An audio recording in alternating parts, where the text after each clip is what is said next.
"You're fired." I never thought kindness would cost me everything. Blood still stained my hands. The CEO's son's blood. From the traffic accident I just pulled him from. But here I stood in this sterile hospital corridor, while my supervisor screamed in my face like I'd committed murder instead of saving a life. "Ollie, you knew the protocol."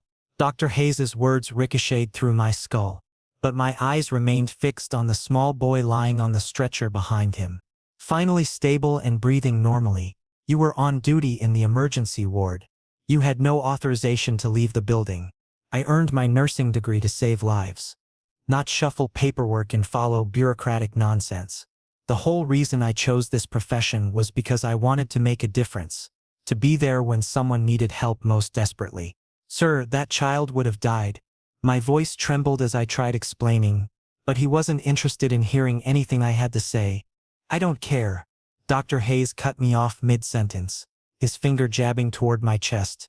"Rules are rules, Carter. Your shift wasn't over. You abandoned your post without permission. Security footage shows everything. If you wanted to play hero, you should have done it at a different hospital on someone else's dime." A strange heaviness settled into my chest, making it hard to breathe. This was the same hospital where I'd worked tirelessly for 3 years, covering late-night shifts, pulling doubles when we were understaffed, never once complaining about the exhaustion or the thankless hours. And today, because I saved a child's life, it all ended in a single moment. I looked down at my nurse badge. Ollie Carter gleamed under the harsh fluorescent lights. Slowly, deliberately, I lifted the lanyard over my head and placed it on the counter in front of Dr. Hayes. The badge hit the surface with a sharp click that felt like the closing of a book chapter. "Fine. I'll leave," I said, forcing my voice to remain steady even though everything inside me wanted to crumble. "But I won't apologize. That boy's life was worth more than this job will ever be." Dr. Hayes's face turned an unhealthy shade of red, but I didn't stay to watch his reaction. I turned on my heel and walked away, my worn sneakers squeaking against the polished floor as I headed toward the exit. When I pushed through the glass doors, cold air slapped my face like a wake-up call. My eyes automatically tracked to the black SUV, still parked at the emergency entrance, the same vehicle the boy had fallen from during the chaos of rush-hour traffic. The driver stood nearby, frantically speaking into his phone with one hand pressed against his forehead. He looked panicked, desperate, probably calling the CEO right now to explain what happened. I paused and glanced back at the hospital one last time. Had I made the right choice? I had no job now. Rent was due in exactly 7 days. My utility bills were already piling up on my tiny kitchen counter. Student loans wouldn't pause themselves just because I got fired for doing the right thing. But then I remembered those scared blue eyes staring up at me from the blood-stained asphalt. A little boy crying and bleeding, his small voice calling out for help while dozens of people in their cars just drove around him like he was an inconvenient obstacle. I remembered the way his tiny hand gripped mine when I told him everything would be okay, how he trusted a complete stranger because no one else would stop. Yes, I made the right choice. I adjusted my worn-out backpack on my shoulders and started walking toward the bus stop 3 blocks away. The evening sun cast long shadows across the pavement, and somewhere in the distance I could hear traffic humming along like nothing catastrophic had just happened in my life. My phone buzzed in my pocket, probably my roommate asking if I could cover his half of rent again this month. I ignored it. Right now I needed to figure out how to survive the next few weeks while I searched for a new position. Maybe one of the smaller clinics across town would hire me despite the termination on my record. Maybe I could pick up some shifts at a nursing home or urgent care facility. The bus stop bench was covered in old graffiti and bird droppings. But I sat down anyway, too exhausted to care about appearances. I pulled out my phone and started scrolling through job listing websites. But every application made my stomach sink lower. Reason for leaving previous employment? How was I supposed to explain that I got fired for saving someone's life? What hiring manager would understand that kind of logic? A woman with 2 young children sat down beside me and I watched as she held their hands tightly while they waited for the bus. The older child, maybe 6 or 7, was chattering excitedly about something that happened at school today. The mother smiled and nodded, fully present in the moment, completely devoted to keeping her children safe and happy. That's what I did today. I kept someone's child safe. Some mother out there, or in this case some father, still had their son because I refused to follow a stupid rule about staying at my post. The bus arrived with a hydraulic hiss and a cloud of diesel exhaust. I climbed aboard, paid my fare with crumpled bills from my pocket, and found a seat near the back. Through the grimy window, I watched the hospital grow smaller and smaller until it disappeared completely from view. I had no idea that in less than 12 hours, my entire life would shift onto a completely different axis. I didn't know that power itself would come knocking on my apartment door. I couldn't have predicted that the CEO, the actual billionaire CEO of Ashford Industries, would personally seek me out. All I knew in that moment was that I'd lost everything for doing what any decent human being should do. But sometimes losing everything is exactly what needs to happen before you can find what you were always meant to have. As the bus rumbled through the darkening streets toward my rundown apartment complex, I closed my eyes and let exhaustion wash over me. Tomorrow would bring new challenges, new obstacles to overcome. Tomorrow I'd have to face the reality of unemployment and financial stress. Tonight, though, I could at least rest knowing that somewhere in this city a little boy with scared blue eyes was alive and safe because I chose his life over my job security. And honestly, I'd make that same choice again in a heartbeat. The bus lurched to a stop at my corner, and I grabbed my backpack, preparing to face whatever came next. I had no idea that what came next would be the most unexpected opportunity of my entire life. The next morning arrived with all the grace of a sledgehammer to the skull. I sat hunched over my laptop at my cramped kitchen table, desperately scrolling through employment websites while nursing my third cup of cheap instant coffee. Every job application felt like a small defeat. The cursor blinked mockingly at the same question over and over. Please explain why you left your previous position. What was I supposed to write? Terminated for prioritizing human life over hospital protocol. That would get my application deleted before anyone even finished reading it. But lying felt wrong too. And besides, potential employers would call for references and discover the truth anyway. My landlord had already sent me 2 text messages this morning reminding me that rent was due in 6 days. 6 days. I had maybe enough in my checking account to cover half of it, and that was only if I didn't eat anything except ramen noodles and peanut butter for the next week. The apartment suddenly felt smaller than usual, the walls pressing in with the weight of impossible decisions. My roommate had moved out last month to live with his girlfriend, leaving me responsible for the full rent. I'd been managing okay with my hospital paychecks, but now, a sharp knock at the door interrupted my spiral of anxiety. Actually, knock was too gentle a word. Someone was pounding on my door with the kind of authority that makes your heart jump into your throat. I glanced at the clock, barely 8 in the morning. Way too early for my landlord to be harassing me in person.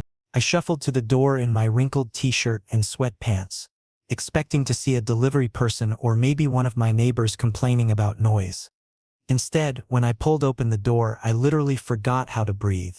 A man stood in my doorway, tall, imposing, wearing a suit that probably cost more than my entire year's rent. Dark sunglasses covered his eyes despite the overcast morning, and his presence seemed to fill the entire hallway. Behind him stood 2 other men, clearly security personnel, with earpieces and the kind of alert posture that suggested they could snap me in half without breaking a sweat. But it was the main man who commanded all my attention. He radiated power the way the sun radiates heat, impossible to ignore. Overwhelming, almost dangerous. Ollie Carter? His voice was deep and controlled. The kind of voice accustomed to being obeyed without question. Why, yes, I managed to stammer, my hand still gripping the doorframe for support. He removed his sunglasses in one smooth motion, revealing intense gray eyes that seemed to look straight through me and examine every secret I'd ever kept. My name is Draven Ashford. I'm the CEO of Ashford Industries. The world tilted slightly on its axis. Draven Ashford. I'd seen that name in business magazines, on billboards, in news articles about corporate mergers and philanthropic donations. He was worth billions with a capital B. Forbes regularly listed him in their top 50 most powerful businessmen. And he was standing in my hallway, in front of my crappy apartment where the paint was peeling and the ceiling had a suspicious water stain. You're the one who saved my son yesterday, he continued, his gray eyes never leaving my face. Ben, you pulled him from traffic when everyone else just kept driving. My throat had gone completely dry. I was just doing what anyone should do. I whispered. Is Ben okay? Were there any complications overnight? Something flickered across Draven's expression. Surprise? Maybe. Or approval. He took a step closer, and suddenly my small apartment felt even more cramped with his presence filling it. His cologne was subtle but expensive, some kind of woody scent that probably had a name I couldn't pronounce. My son is alive because of you, Draven said, and there was something raw in his voice that he was trying very hard to conceal. While dozens of people watched and did nothing, while traffic flowed around him like he was just another obstacle, you risked everything. You left your post, you sacrificed your job. He paused, his jaw tightening. And I've learned that the hospital terminated your employment because of it. I dropped my gaze to the floor, embarrassment heating my cheeks. It was worth it. I couldn't just leave him there bleeding on the road. Worth it. Draven repeated softly, as if the concept was foreign to him. Do you understand what you gave me, Ollie? My son is my entire world. If Ben had died yesterday, his voice caught slightly, there would be no recovery from that. No moving forward. He's everything I have left. Before I could respond, Draven reached into his jacket and pulled out a thick cream-colored envelope. He extended it toward me and I took it with trembling fingers. The paper was expensive, heavy stock that felt important just to touch. What is this? I asked. A small smile touched Draven's lips, though his eyes remained serious. Your new position. I want you to be Ben's personal nurse. The salary is triple what you were earning at the hospital. Plus full benefits, medical coverage, housing allowance, transportation expenses, everything you need. The contract details are inside. I stared at the envelope like it might explode in my hands. But I'm just an emergency room nurse. I don't have pediatric specialization. What you did yesterday was worth more than any specialization, Draven interrupted firmly. You showed courage, compassion, quick thinking under pressure. And most importantly, Ben trusts you. He's been talking about the kind nurse who held his hand since he woke up this morning. That trust is priceless, Ollie. It can't be taught or bought. My hands were actually shaking now as I held the envelope. This couldn't be real. Things like this didn't happen to people like me. Tomorrow morning, 8 a.m. sharp, Draven continued, turning to leave. Ashford Estate. The address is in the envelope. A driver will collect you if you need transportation. He paused, looking back at me one final time. Just remember something, Ollie. Ben is everything to me. If anyone ever hurt him, if anyone betrayed his trust, the consequences would be severe. But you gave me back my son. For that I'll be grateful for the rest of my life. Then he was gone, his security team following like shadows, leaving me standing in my doorway holding an envelope that felt like it weighed 1,000 pounds. With shaking hands, I opened it. Inside was a formal contract, a detailed address in the most expensive neighborhood in the city, and a check, an advance payment large enough to cover 2 months of rent and then some. I sank down onto my threadbare couch, the envelope clutched to my chest, and tried to process what had just happened. Draven Ashford's gray eyes were burned into my memory. Those eyes had held gratitude, yes, but also something else, something protective and intense and maybe just a little bit possessive. And I had absolutely no idea whether that should terrify me or comfort me. I thought estate meant a large house with maybe a nice yard. This was practically a sovereign nation. The next morning, a sleek black sedan arrived at my apartment exactly at 7:30. The driver, a polite older gentleman with silver hair and a kind smile, held the door open for me like I was someone important. Mr. Ashford values punctuality, he said conversationally as we pulled into traffic. Good thing you're ready on time. That simple comment made my anxiety spike even higher. I'd chosen my nicest pair of jeans and a button-down shirt that was only slightly wrinkled, but sitting in this luxury vehicle made me feel like a fraud. What was I doing? I was a 26-year-old nurse who'd just gotten fired. I had no business entering the world of billionaires and mansions. When we passed through the massive iron gates of Ashford Estate, I actually stopped breathing for a moment. Calling this place a house would be like calling the ocean a puddle. Acres of perfectly manicured lawns stretched in every direction. Ornate fountains sparkled in the morning sunlight, and at the center of it all stood a mansion that looked like it had been transported directly from a European castle. Stone walls, arched windows, a driveway so long I couldn't see the end of it.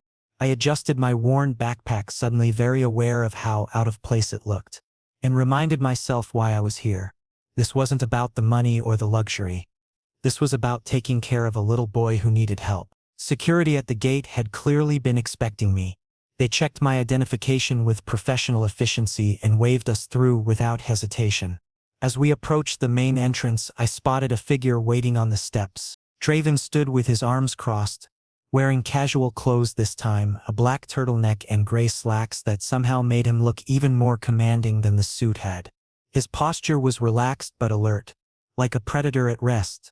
"Ollie, right on time," he said as I climbed out of the car, and I detected a note of approval in his voice. "I appreciate punctuality. It shows respect. Thank you for this opportunity, Mr. Ashford," I replied, trying to sound professional despite my nervousness. "Draven," he corrected immediately, his tone softening slightly. "We don't need formalities here, Ollie. You're going to be working with family, not for some corporate entity. Come on, Ben's been asking about you since he woke up. He wants to know when the kind nurse is arriving." He led me through the front entrance, and I was immediately overwhelmed. Marble floors polished to a mirror shine, crystal chandeliers that probably cost more than my college education, artwork on the walls that belonged in museums. Everything was immaculate, perfect, carefully curated, yet somehow it didn't feel cold or sterile. Family photographs lined one hallway. Draven and Ben at various ages, candid moments of laughter and joy that added warmth to the grandeur. We climbed a sweeping staircase to the second floor, and Draven guided me to a large bedroom at the end of the hall. The door was slightly ajar, and I could hear the faint sound of humming from inside.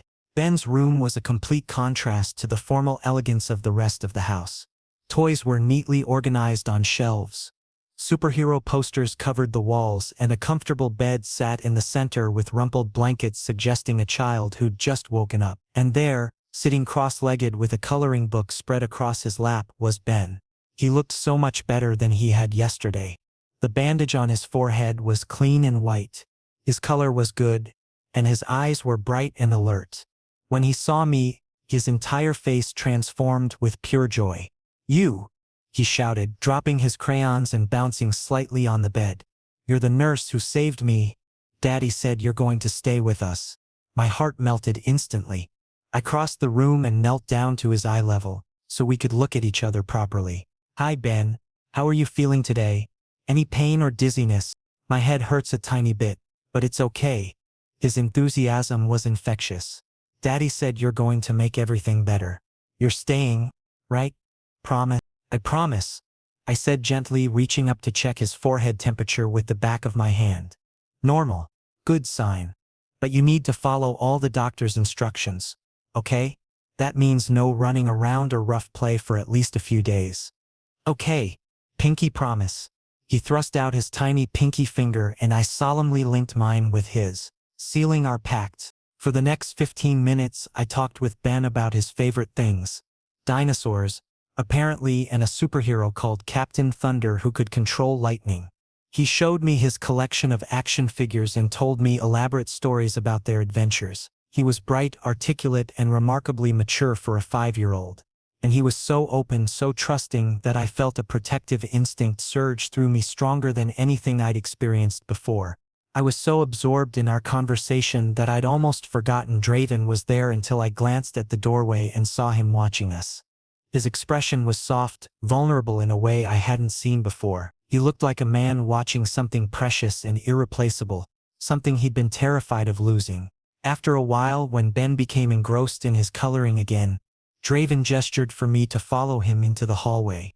I gave Ben a reassuring smile and told him I'd be right back. Outside the room, Draven's entire demeanor shifted. The softness vanished, replaced by something harder and more serious. Natural sunlight streamed through nearby windows, illuminating his face in sharp detail. I noticed the faint shadows under his eyes, the tension in his jaw. This was a man carrying enormous weight. "Ollie," I need you to understand something, Draven began, his voice dropping to a tone that made my spine straighten instinctively. Ben is everything to me. Not just important, everything. His mother left when he was 3 years old. She walked away without looking back. Chose her modeling career over her own child. Since then, it's been just the two of us. This mansion, my company, all of it, it's all for him. He took a step closer and I felt the full force of his presence bearing down on me. If you ever, and I mean ever, hurt him, betray his trust or cause him harm in any way, direct or indirect, you will discover exactly how ruthless I can be. Do we understand each other? His gray eyes locked onto mine with an intensity that sent chills down my arms. This wasn't a threat. It was a solemn vow, a line drawn in absolute stone. I understand, I managed to say, keeping my voice steady despite how intimidated I felt. I'm here to take care of Ben.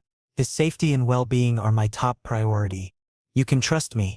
Something in Draven's expression shifted, the intensity fading slightly like clouds parting. He exhaled slowly. Good. Because Ben has already attached himself to you. I can see it, and when he attaches to someone, when he lets them into his heart. Draven paused meaningfully. I become extremely protective. More protective than you can probably imagine.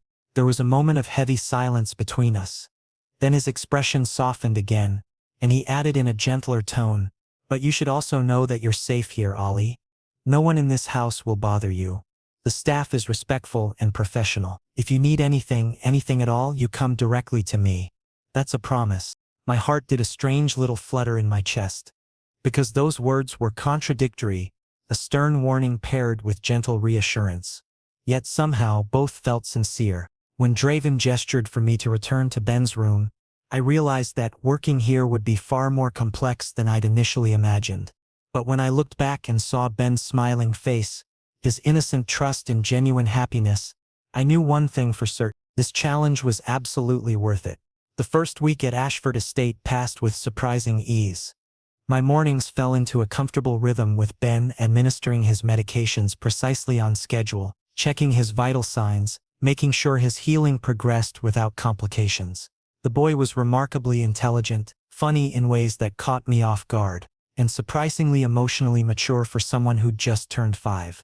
He'd request stories from me, show me elaborate school projects he was working on, and sometimes laugh so freely that I'd completely forget I was here as an employee. It felt more like I was his older brother or perhaps a family member who'd always been part of their lives. But there was one constant presence I couldn't ignore. Draven was never truly absent. Even when he was locked in his study taking conference calls or reviewing contracts, I'd catch glimpses of him in doorways, silently observing Ben and me together. His gaze carried a perpetual watchfulness, always protective, always alert, and sometimes more often than I wanted to acknowledge, that gaze would linger on me specifically. I could sense when he was evaluating me, though not in any uncomfortable way. It felt more like he was constantly assessing whether I was worthy of the trust he'd placed in me. With his son, during daylight hours, Draven maintained professional distance. He was polite but reserved, every inch the CEO who commanded boardrooms and billion-dollar negotiations. But after Ben fell asleep each night, something shifted in the atmosphere of the mansion. My assigned quarters were far more luxurious than anywhere I'd ever lived. A guest suite complete with a king-sized bed that felt like sleeping on a cloud, an ensuite bathroom with heated floors and a small sitting area that overlooked the moonlit gardens. Yet tonight, approaching 2 in the morning, sleep remained frustratingly elusive. Perhaps the unfamiliar environment still felt too new, or maybe I was anxious about Ben's follow-up doctor's appointment scheduled for tomorrow. Either way, I finally surrendered to my restlessness and left my room, heading downstairs to find some water. The kitchen was enormous, all marble countertops and professional-grade appliances, but at this hour the lighting was dimmed to a soft amber glow from the under-cabinet fixtures. I was reaching for the refrigerator handle when a voice broke the silence. Trouble sleeping? I spun around with a startled jerk. Draven sat casually at the kitchen island, a glass of amber liquid in his hand that was almost certainly expensive whiskey. His shirt sleeves were rolled up to his elbows, his hair slightly disheveled as though he'd been running his fingers through it, and his tie had been discarded entirely. This was the first time I'd seen him so unguarded, less composed, less armored, more genuinely human. I didn't realize you were down here, I stammered, suddenly feeling like an intruder. I'll just grab some water and get out of your way. Don't, Draven said, his tone surprisingly gentle. He gestured toward the stool across from him. I've been alone with my thoughts for too long tonight. Company would actually be welcome. I hesitated for a moment. He was technically my employer after all. But something about the quiet intimacy of the late hour and his relaxed posture made the situation feel less formal. I settled onto the stool while Draven retrieved a bottled water from the refrigerator and slid it across the counter to me. Ben talks about you constantly, Draven said after a contemplative pause, slowly rotating his glass in small circles. Earlier today, I must have heard your name 50 times. Ollie taught me this. Ollie said that playing with Ollie is the best part of my day. You've become special to him. That's not something that happens easily. He's usually quite guarded around new people. He's an extraordinary child, I replied softly, taking a sip of water. Intelligent, compassionate, endlessly curious about the world. Sometimes I forget I'm here in a professional capacity. It feels more like I'm naturally caring for him because I genuinely want to, not because it's my job.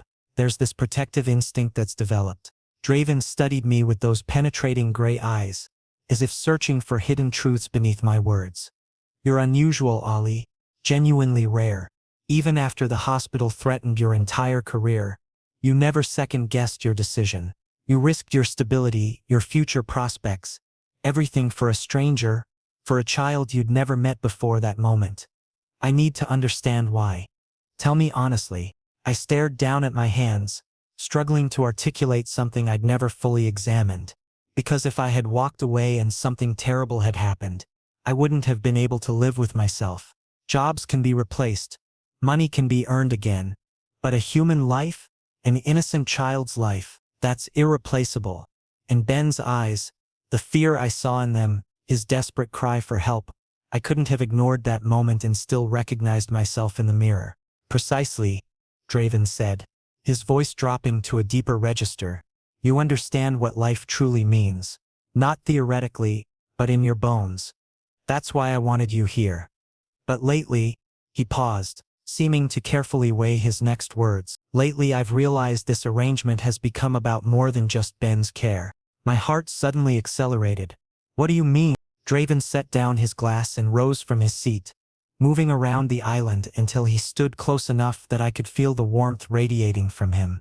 His cologne, that distinctive woody scent, seemed to fill all my senses at once.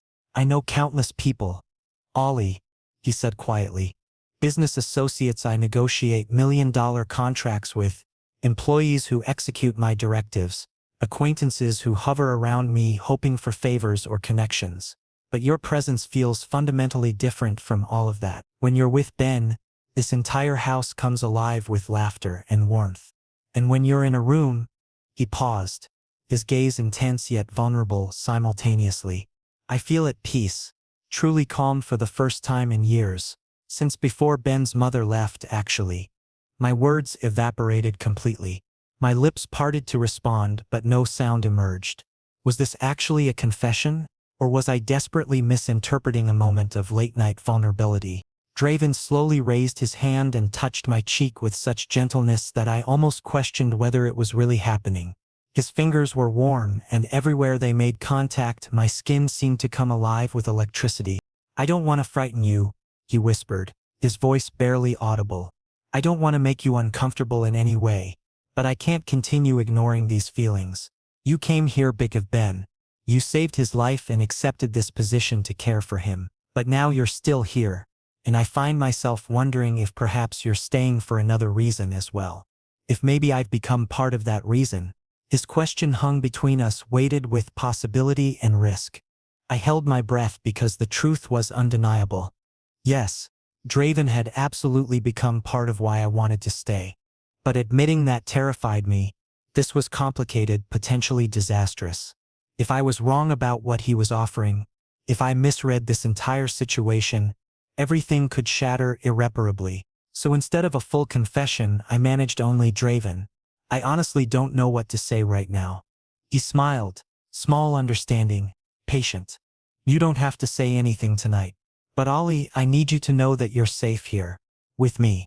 And whatever this is between us, he gestured at the invisible connection stretching between our bodies. I want it to develop naturally. No pressure. No expectations. Just honesty and time. He stepped back, creating physical distance again, and picked up his glass. Sleep well, Ollie. Good night, Draven. When I returned to my room, my heart was still racing uncontrollably. Because whatever had transpired in that kitchen, the conversation, the touch, the barely veiled admission, was pulling my life in an entirely new direction. And I was simultaneously terrified and exhilarated by the possibility. I thought everything was finally settling into place. The following days unfolded with peaceful predictability. Ben's strength returned incrementally, his energy levels climbing back toward normal, and his doctor expressed satisfaction with how well the healing process was progressing. The connection developing between Draven and me also felt increasingly natural. We'd occasionally cross paths during late evening hours in the kitchen, sharing quiet conversations and comfortable silences. Sometimes he'd discuss the pressures of a particularly difficult business negotiation. Other times I'd share amusing stories about Ben's imaginative play sessions. Gradually the walls between us were dissolving, replaced by genuine trust and understanding. But this morning everything shattered in an instant. I was in Ben's room organizing his morning medications and watching cartoons with him, when suddenly angry voices erupted from downstairs. Loud, sharp, unmistakably furious. Ben noticed immediately, his expression shifting to concern as he looked at me. "Ollie, why is someone yelling?" he asked quietly. "Let me check on that. You stay right here and keep watching your show. Okay?" I gave him what I hoped was a reassuring smile, though internally my stomach had dropped like a stone. I moved to the top of the staircase and peered down into the entrance hall. A woman stood there, tall, strikingly beautiful, wrapped in designer clothing that screamed wealth and status. Her blonde hair fell in perfect waves, her makeup was flawlessly applied, and her posture radiated both command and aggression. She stood facing Draven, her features twisted with fury. "You cannot keep him from me indefinitely. Draven," she shouted, her finger jabbing accusingly in his direction.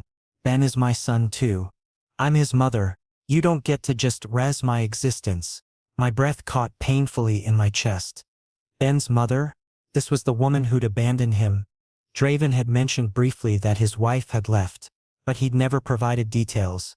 And now she was here, appearing like a sudden storm. Draven's voice was deadly calm, low and controlled, but underneath I could hear barely restrained fury that was genuinely terrifying. "Janie, you forfeited those rights 2 years ago when you walked away. When you decided your modeling career and pursuit of fame mattered more than your own child. You left 3-year-old Ben with me and flew to Europe. You never looked back. No phone calls, no visits, nothing. That's completely unfair. I was young, I was confused about what I wanted." Janie began defending herself, but her voice had lost some of its initial confidence. "You were selfish," Draven cut her off with razor-sharp precision. "And now, conveniently, when my company is making headlines, when Ben is stable and thriving, when our lives have finally achieved some normalcy, you suddenly reappear.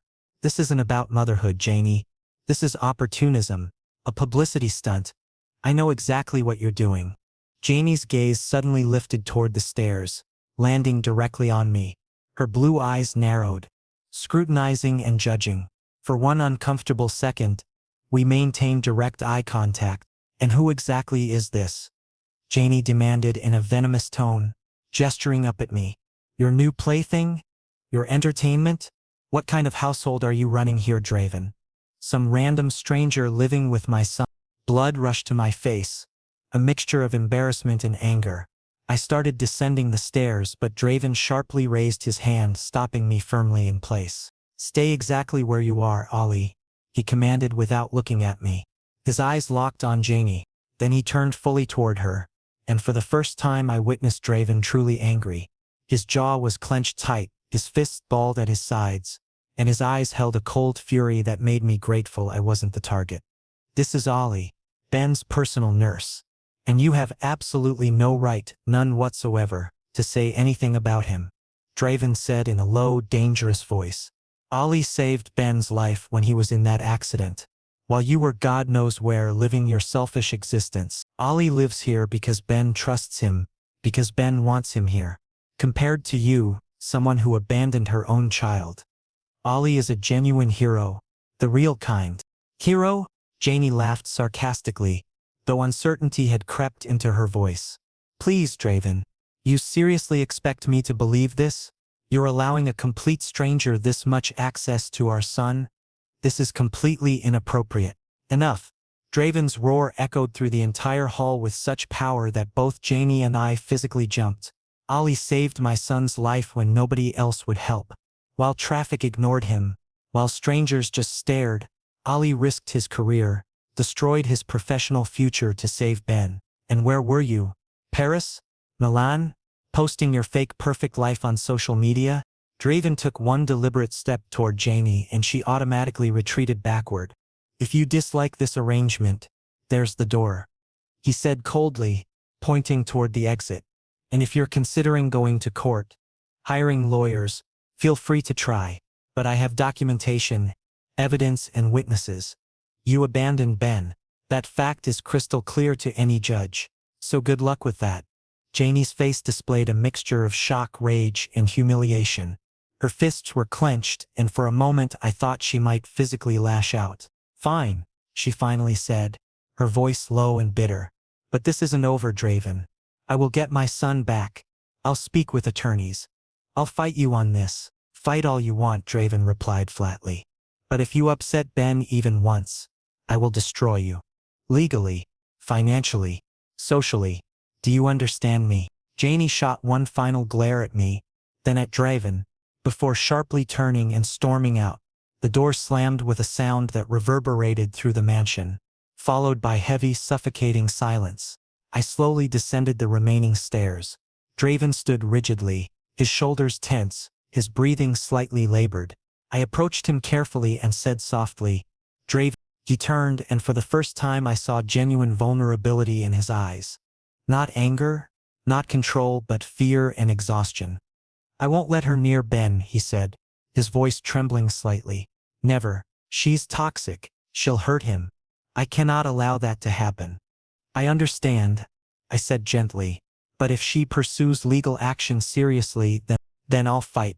Draven interrupted, though this time his voice sounded tired.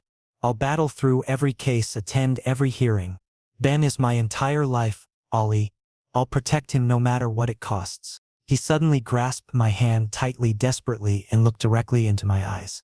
Ollie, I'm making you a promise right now, he said, his grip firm and unwavering. I'll keep Ben safe, and I'll keep you safe too, because you're also part of this family now.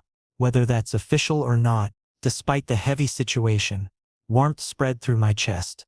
Because those words weren't just about protection. They were a confession.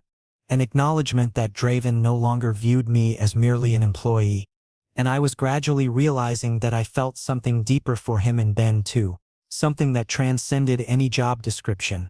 Janie's reappearance was no less devastating than a natural disaster.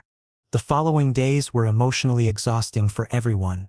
Legal documents began arriving regularly, couriers delivering thick envelopes almost daily.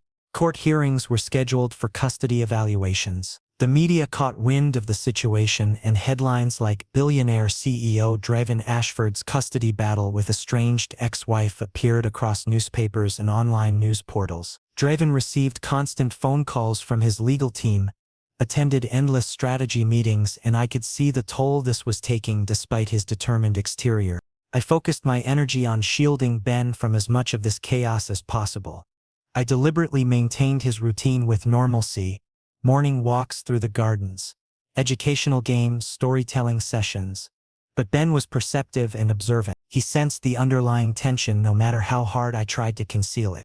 Ollie, he asked one evening while I was helping him into his pajamas, is my mom really coming back? Dad seems really worried. Did I do something wrong? My heart broke completely in that moment. I sat on the edge of his small bed and held his hand firmly, looking directly into his eyes.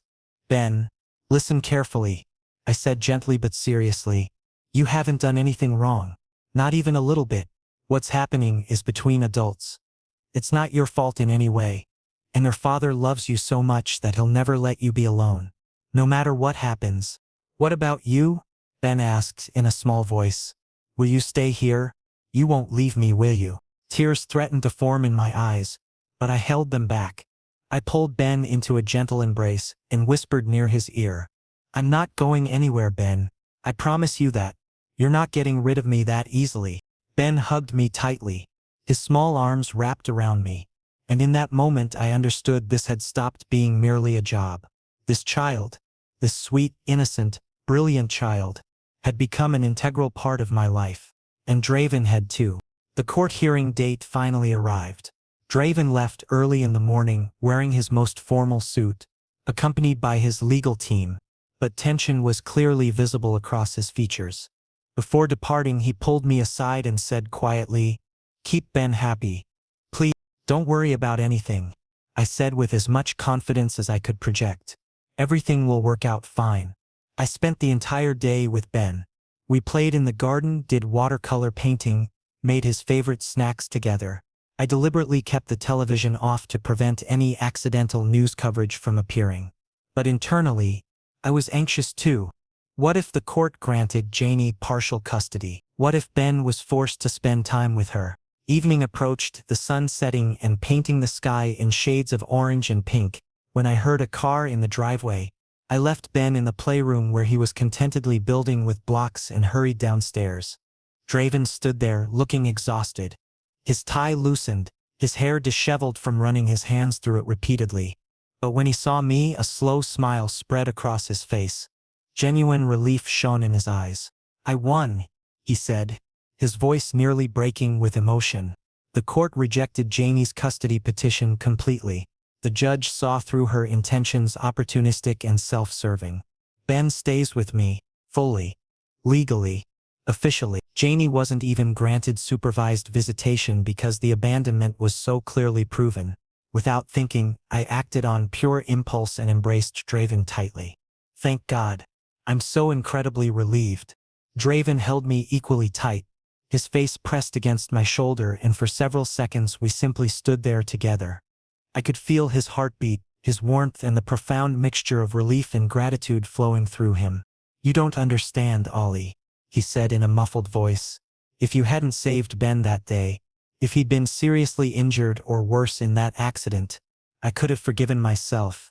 You gave me back my son. You saved my entire life." When we finally separated, both our eyes were slightly moist. Draven cradled my face in his hands, gently, reverently, and looked straight into my eyes. "Ollie, there's something I need to tell you," he said, his voice steady but heavy with emotion. "I know this situation is complicated. Technically, I'm your employer, and this is unconventional to say the least. But I can't keep ignoring what I feel anymore. I just can't." He took a deep breath. "I love you," Draven confessed simply and rawly. "For the first time in years, I don't feel alone. For the first time, I feel like someone genuinely understands both Ben and me. Totally cares about us. You came here to work, but you've become everything to me. If these feelings aren't mutual, if I'm making you uncomfortable, please tell me now.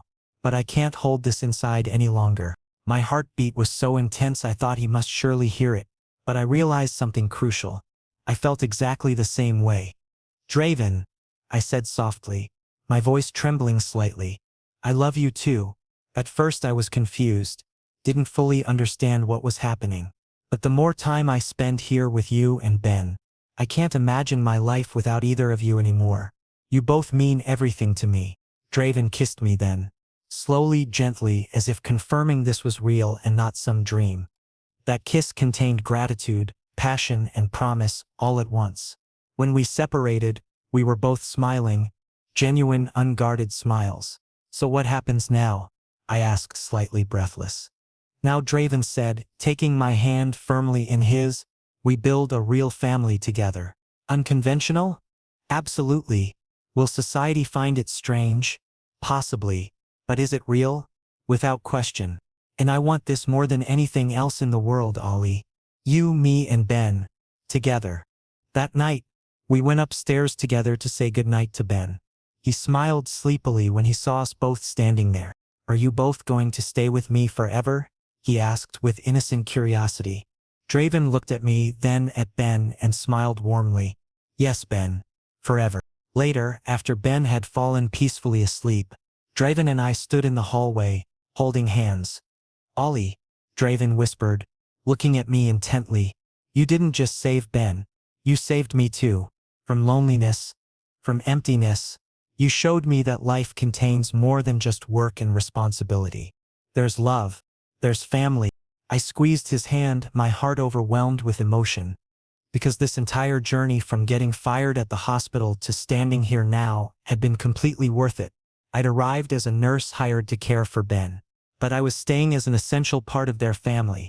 Draven's partner, Ben's protector, the light in their lives. And this was my true destiny.